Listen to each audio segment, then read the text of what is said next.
Assalamualaikum warahmatullahi wabarakatuh. Kami dari kelompok 9, kelas 06 SKP 005 yang beranggotakan saya Marcel. Saya Alicia. Saya Dina Febrianti. Di sini kami akan mempresentasikan mengenai arus kas dalam penganggaran. Di sini kita akan membahas tentang arus kas dalam penganggaran. Apa itu penganggaran?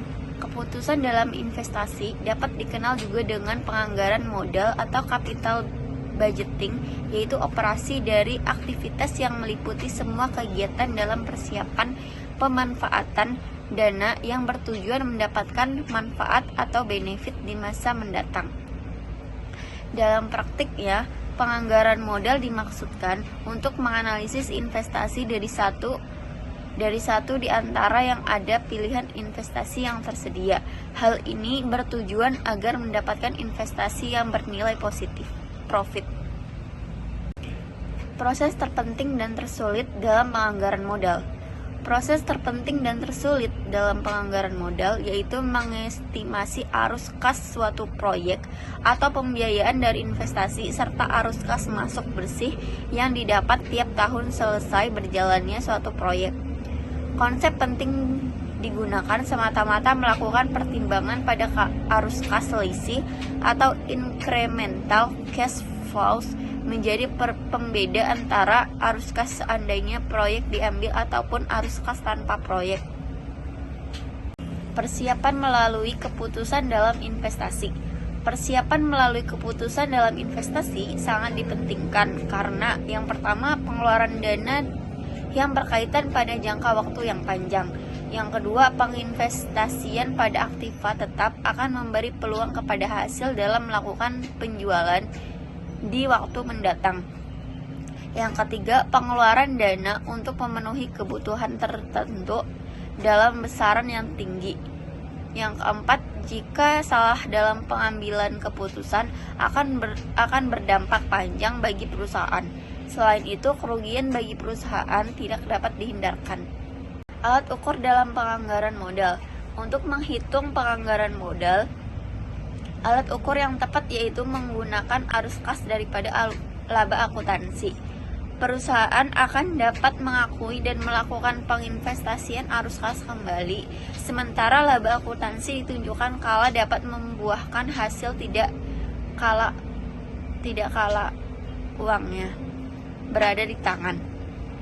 Akan tetapi, arus kas dan laba akuntansi tidak terjadi pada saat bersamaan. Contoh, biaya modal seperti kendaraan, pabrik, dan peralatan yang akan mengalami penyusutan setiap tahunnya. Biaya penyusutan tahunan dikurang dengan laba. Demikian arus kas mendeskripsikan manfaat, biaya, dan waktu seperti ketika uang diterima, ketika melakukan kembali penginvestasian, dan ketika melakukan pembayaran. Pengukuran arus kas. Pengukuran arus kas semata-mata berfokus pada arus kas tambahan setelah pajak. Arus kas proyek sama dengan arus kas dengan proyek kurang arus kas tanpa proyek. Metode yang sering digunakan dalam pengambilan keputusan investasi yang pertama ada metode net present value. Keputusan pada penilaian metode ini yang dimaksud dalam arti investasi layak dijalankan antara PV dari cash flow lebih besar, maka nilai NPV bernilai positif. Begitupun sebaliknya apabila investasi tidak layak dijalankan, jika selisih PV dari cash flow lebih kecil dibanding dengan PV investasi bernilai investasi berarti nilai NPV bernilai negatif. Net present value dirumuskan sebagai berikut. Net present value sama dengan PV project kurang PV outlay. PV project sama dengan profit kali diskon faktur. PV outlay sama dengan harga perolehan kali harga beli. Selanjutnya ada metode payback periode. Metode yang digunakan untuk menutupi kembali biaya yang timbul akibat investasi dengan menggunakan project ataupun arus kas masuk bersih atau net cash flow. Hal ini berarti payback periode dari investasi bisa kembali diterima sepenuhnya seandainya tiap tahun project mendapatkan jumlah yang sama, maka payback periode maka perhitungannya melalui pembagian jumlah investasi dengan project tahunan.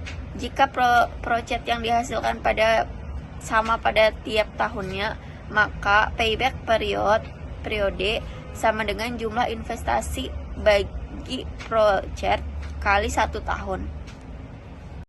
Ketentuan yang berlaku adalah sebagai berikut. Yang pertama, jika payback period lebih besar dari umur ekonomis, maka investasi ditolak. Yang kedua, jika payback period lebih besar umur ekonomis, maka investasi diterima.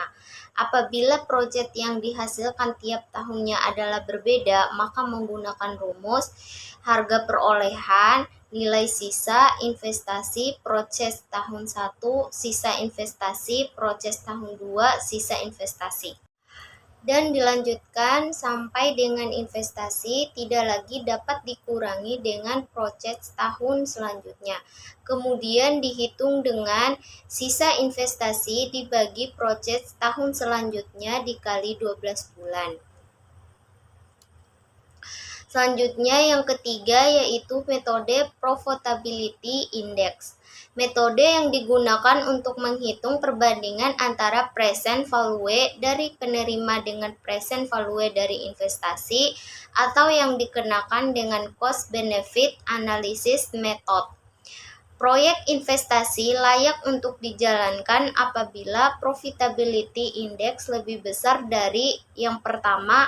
Profitability index diukur dengan rumus sebagai berikut. Profitability index sama dengan PV project dibagi PV outlays.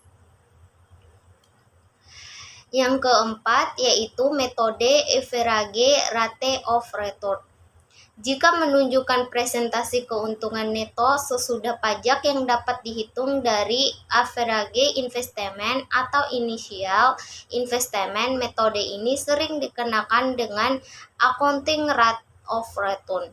Seandainya ketiga metode lain seperti payback period, NPV, dan internal rate of return berdasarkan pada project atau cash flow, maka metode average rate of return berdasarkan pada keuntungan dari laporan dalam buku atau reported accounting and comment.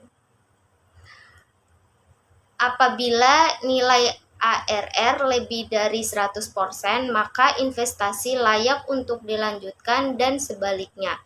Average rate of return diukur dengan rumus sebagai berikut. Accounting rate of return sama dengan jumlah EAT dikali 100% berbanding investasi. Yang kelima yaitu metode internal rate of return. Metode ini bisa diartikan seandainya tingkat bunga yang menghasilkan besaran nilai sekarang dari project dengan harapan akan berhasil atau PV of future percent melalui besaran nilai sekarang dari pembiayaan modal atau PV of capital outlays. Keputusan dalam metode ini didasarkan pada pertimbangan, yaitu arus kas keluar atau cash outflow yang dinyatakan oleh perusahaan maupun arus kas masuk, cash inflow yang diperoleh dari investasi. Terdapat 3 arus kas proyek dalam metode ini antara lain. Yang pertama, arus kas permulaan atau pengeluaran awal atau initial cash flow. Yang kedua, arus kas operasi atau operation cash flow. Yang ketiga, arus kas terminal atau arus kas akhir dalam kurung terminal cash flows. Selanjutnya yaitu analisis arus kas proyek penggantian. Misal perusahaan akan melakukan penggantian mesin lama menjadi mesin baru. Nilai buku pada mesin lama sebesar 90 juta dan umur ekonomisnya tinggal 3 tahun tanpa nilai sisa. Nilai buku pada mesin baru sebesar 180 juta dan umur ekonomis selama 3 tahun tanpa nilai sisa. Mesin baru bisa melakukan penghematan biaya operasi sebesar 50 juta per tahun. Penjualan pada mesin lama sebesar dengan nilai buku yang saat ini 90 juta dan 45%. Apresiasi menggunakan mode garis lurus, kerjakan arus kas untuk proyek di atas. Pertama 50 juta, tahun kedua 50 juta, tahun ketiga 50 juta. Tambahan penyusutan, tahun pertama 30 juta, tahun kedua 30 juta, tahun ketiga 30 juta. Penyusutan mesin baru 60 juta, penyusutan mesin baru 30 juta. Tambahan laba sebelum pajak, tahun pertama 20 juta, tahun kedua 20 juta, tahun ketiga 20 juta. Tambahan pajak 15%, 3 juta tahun pertama, tahun kedua 3 juta, tahun ketiga 3 juta. Tambahan laba setelah pajak, tahun pertama 17 juta, tahun kedua 17 juta, tahun ketiga 17 juta. Tambahan arus kas, tahun pertama 47 juta, tahun kedua 47 juta, tahun ketiga 47 juta. Pada tahun ke-0 ada pengeluaran sebesar 180 juta untuk pembelian mesin baru. Akan tetapi ada juga pemasukan sebesar 90 juta dari penjualan mesin lama. Maka arus kas adalah T sama dengan 0 adalah dikurang 90 atau investasi. Tahun 0 arus kas min 90 juta. Tahun 1 47 juta.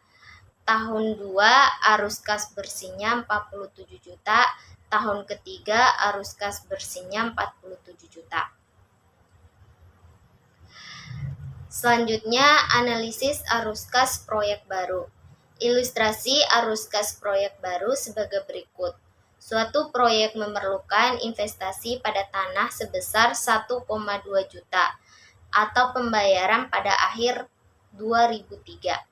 Dan pada gedung 8 juta, 4 juta pada akhir 2004, 4 juta sisanya pada akhir 2005. Serta mesin-mesin 10 juta pada akhir tahun 2005. Proyek ini mempunyai umur 3 tahun.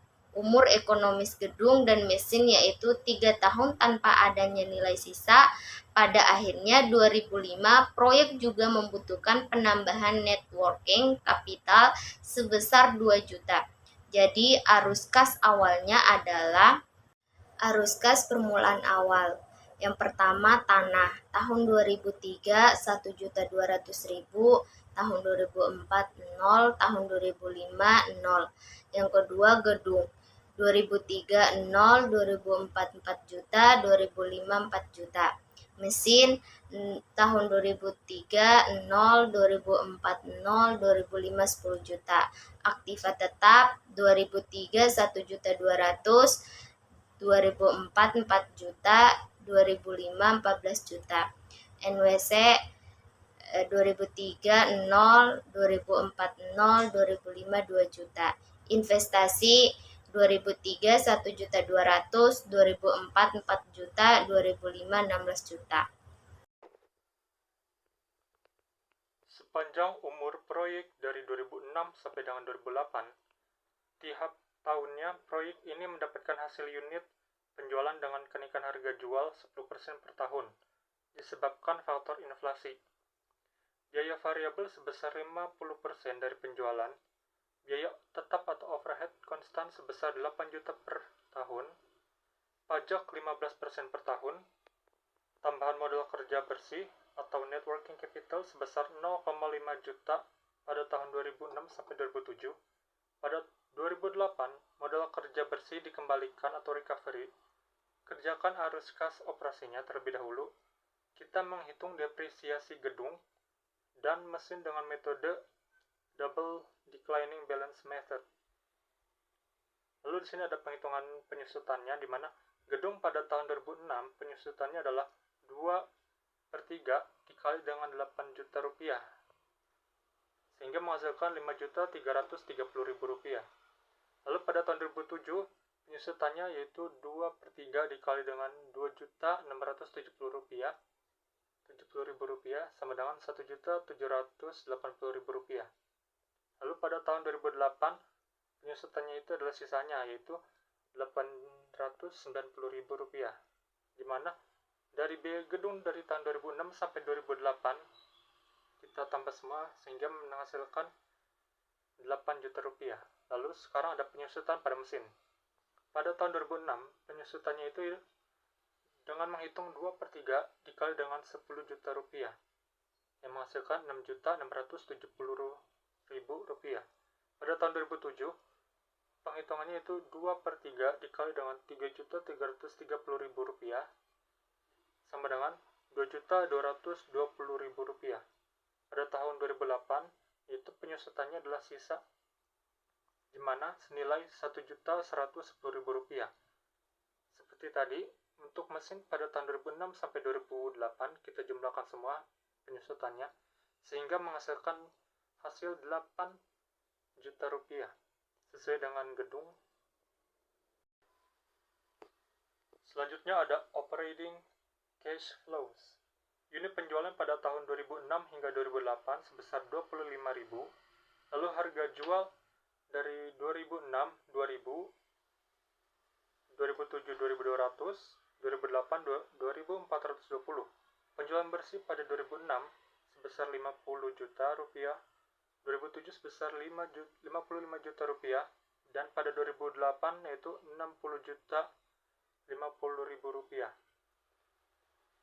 Lalu ada biaya variabel 50%, pada 2006 adalah 25 juta rupiah, tahun 2007 27.500.000 rupiah, dan pada tahun 2008 adalah 30.250.000 rupiah. Lalu ada penyusutan gedung pada tahun 2006 ada 5.330.000 rupiah, 2007 yaitu 1.780.000 rupiah, 2008 ada 890.000 rupiah. Lalu penyusutan mesin adalah pada tahun 2006 sebesar 6.670.000 rupiah, pada tahun 2007 sebesar 2.220.000 rupiah, dan pada tahun 2008 itu 1.110.000 rupiah.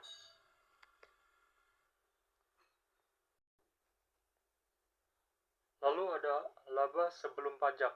Pada tahun 2006 sebesar 5 juta rupiah, 2007 15.500.000 rupiah, dan tahun 2008 adalah 20.250.000 rupiah. Lalu ada pajak 15%. Pada tahun 2006 sebesar 750.000 rupiah, tahun 2007 2.325.000 rupiah, pada tahun 2008 yaitu 3,03%. Arus kas operasi pada tahun 2006 sebesar 16.250.000 rupiah, pada tahun 2007 17.175.000 rupiah, dan pada tahun 2008 sebesar 19.212.500 rupiah. Dan investasi net working capital pada tahun 2006 sebesar 500.000 rupiah, pada tahun 2007 500.000 rupiah, dan 2008 sebesar 3 juta rupiah. Total arus kas pada tahun 2006 adalah 15.750.000 rupiah, tahun 2007 16.675.000 rupiah, pada tahun 2008 sebesar 22.212.500 rupiah. 3 juta yang ada di atas sebelumnya merupakan recovery dari seluruh modal kerja bersih yang telah dikeluarkan sepanjang usia proyek, yaitu 2 juta rupiah ditambah 500.000 rupiah ditambah 500.000 rupiah. Ini adalah investasi networking pada tahun 2008. Selanjutnya, karena tidak ada nilai sisa, maka arus kas akhir tidak ada. Maka tahun 2003 arus kas bersihnya senilai minus 1.200.000, 2004 minus 4 juta, 2005 minus 16 juta, 2006 sebesar 15.575.000 rupiah, dan 2007 16.675.000 rupiah, dan 2008 sebesar 22.212.500 rupiah. Kesimpulannya, arus kas dalam penganggaran merupakan alat yang penting dalam mengelola keuangan sebuah organisasi, di mana arus kas membantu perencanaan dan pengendalian keuangan dengan memantau masuk dan keluarnya uang tunai. Selain itu, arus kas juga memberikan gambaran yang jelas tentang likuiditas dan kesehatan keuangan organisasi, sehingga menjadi dasar yang kuat dalam pengambilan keputusan strategis.